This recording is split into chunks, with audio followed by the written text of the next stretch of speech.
منعوا دخول قميص نهضة بركان لأن عليه خريطة الصحراء المغربية، فأتاهم الرد السريع الجزائر بصدمة كبيرة.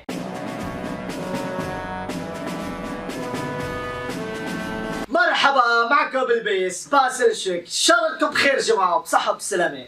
دعونا نقول مبروك عيد الفطر، رابع أيام العيد، وكل عام وأنتم بخير. ويوجد ضغط على زر لايك لينتشر هذا الفيديو على نطاق واسع. دعونا قبل كل شيء نبتدأ بما قاله الإعلام العالمي عن افتتاح كأس أفريقيا لكرة القدم للفوستال. قناة سبورت البرتغالية تشيد بالتنظيم المحكم والبث التلفزيوني لكأس أفريقيا للفوستال.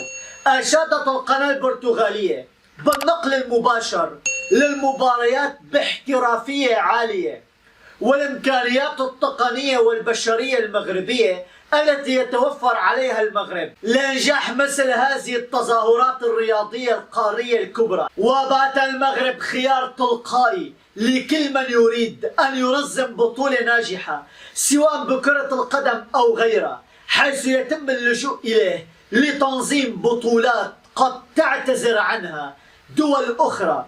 فالقدرات البشرية والخبرات المتراكمة وعلاوة على البنية التحتية المتميزة والنموذج المتفرد الذي دأبت المملكة على تقديمه بنجاح يجعلها بمصاف الدول القادرة على تنظيم ليس فقط الأحداث الرياضية وإنما الأحداث والفعاليات الكبرى. أضف على ذلك تمت الإشادة بقناة سنيرت التي خلقت الحدث خلال تغطية بطولة أفريقيا للفوستال بنقل تلفزيوني احترافي تناقلته أكبر الفضائيات. منذ انطلاق هذا الافتتاح للفوستال لا حديث بين الأوساط المغربية إلا عن الإخراج التلفزيوني الاحترافي الذي بصم عليه جنود الشركة الوطنية للإذاعة والتلفزة المغربية، والذي كان له دور فارق وفعال بعملية الإبهار التي رافقت تنظيم المغرب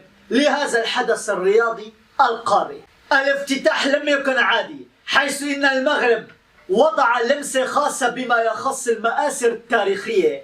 أضف على ذلك طبيعة المملكة المغربية الجميلة. نستطيع أن نقول أن التنظيم كان أكثر من عالمي، فهنيئا للمملكة المغربية. وها هو الافتتاح أصبح حديث القنوات العالمية وشكل ضجة من الإعجاب بمهارات المملكة المغربية. وبما أننا ذكرنا هذه الضجة، دعونا ننتقل إلى الضجة الحاصلة على حمد الله. أول تعليق للمشجع السعودي الذي صفع حمد الله بالعصا، فماذا قال؟ كشف المشجع فيصل العبود الذي اعتدى على حمد الله مهاجم اتحاد جدة، كشف عن كواليس الواقعة التي حدثت عقب خسارة العميد بكلاسيكو الهلال 4-1 بنهائي كأس السوبر السعودي.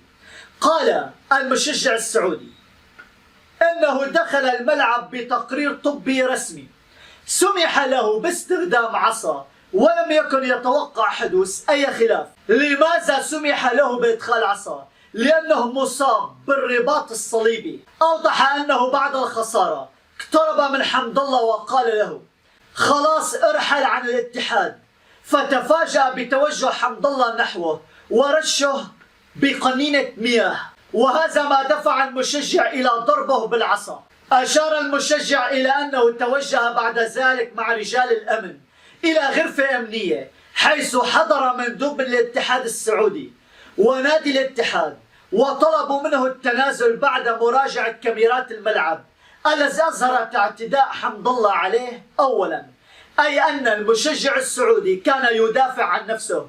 هكذا كتب التقرير. انتهى الخلاف على الشكل التالي: حمد الله تنازل عن حقه، المشجع السعودي تنازل هو الآخر، وتم إغلاق ملف القضية. وتفاعل رواد مواقع التواصل الاجتماعي مع ما حدث من حمد الله، بعضهم أعربوا عن تعاطفهم معه، بينما البعض الآخر انتقد سلوكه برش الماء على المشجع. لذلك أثارت هذه الواقعة ضجة على مواقع التواصل الاجتماعي، خاصة بالإعلام السعودي.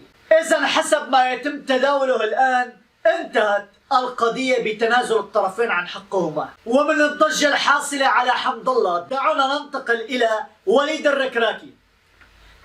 لاعبون مهددون بالاستبعاد، والركراكي يستعد لاستدعاء 5 آخرين. الركراكي سوف يقوم بإجراء تغييرات كبيرة قبل تصفيات كأس العالم، يأتي ذلك استعدادا لمباراة زامبيا والكونغو. ومن المرشح أن تشهد القائمة النهائية للركراكي عودة بعض الأسماء التي غابت عن وديتي أنغولا وموريتانيا. تأتي هذه الخطوة إما بسبب خيارات فنية أو لعدم جاهزية لاعبين فنيا وبدنيا. من يريد الركراكي؟ يريد رومان سايس، نصير مزراوي، سفيان بوفال، سليم أملاح، أضف على ذلك زكريا أبو خلال. بالمقابل من المتوقع استبعاد عدد من اللاعبين، وقد يضطر الركراكي إلى استبعاد الأسماء الأولمبية عن مباراتي زامبيا والكونغو المقرر إقامتها يومي 7-11 يونيو المقبل، ويأتي ذلك بسبب تزامنها مع استعدادات المنتخب الأولمبي للمشاركة بأولمبياد باريس. إذن من سوف يشارك بأولمبياد باريس لن يشارك بمباريات تصفيات كأس العالم أمام زامبيا والكونغو. هذا ما قاله الركراكي.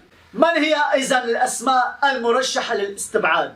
أسامة العزوزي، أمير ريداتشسون، بلال خنوس، إلياس أخماش، الياس بن صغير. وسيتم عقد اجتماع بين الركراكي وطارق السكوتي من أجل الاتفاق على الأسماء.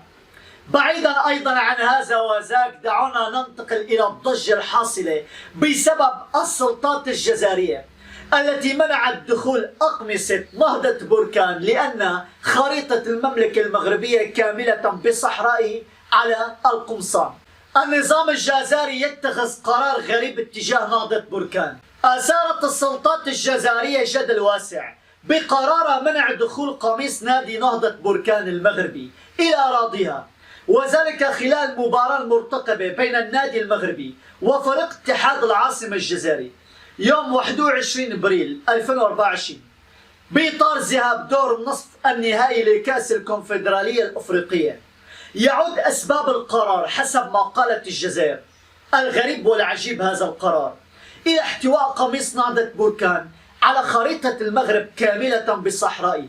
اعتبر النظام الجزائري هذا التصرف استفزاز له، واتهم النادي المغربي بالترويج لمغربية الصحراء بمحاولة لتغطية فشله الدبلوماسي والتصعيد السياسي الذي يعيش عبر إثارة القضايا الرياضية، مما يعكس عدم جدية النظام بالتعامل مع القضايا الدولية والإقليمية بطريقة محترمة ومسؤولة. وقد لقي هذا القرار انتقادات واسعة من قبل مختلف الهيئات الرياضية والسياسية المغربية التي اعتبرته خطوة سياسية تهدف إلى تسييس الرياضة وتقويض روح التعاون الرياضي، أي خلط الرياضة بالسياسة. طبعا هذا الأمر لن يمر مرور الكرام، ووجهت شكاية من نشطاء مغاربة للكاف مؤكدين أن الجزائر مستمرة بتصرفات العدوانية للخلط بين السياسة والرياضة. أضف على ذلك عادوا وشددوا على الكاف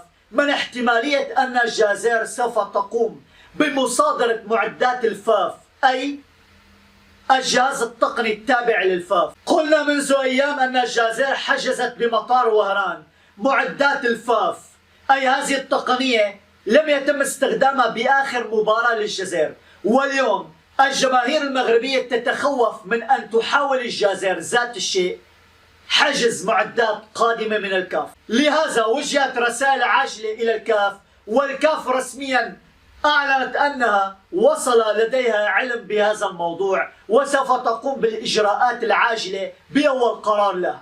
فعلى ما يبدو كان يجب على الكاف أن يمنع منذ البداية إقامة أي مباراة بالجزائر بسبب هذه التصرفات العدوانية والصبيانية.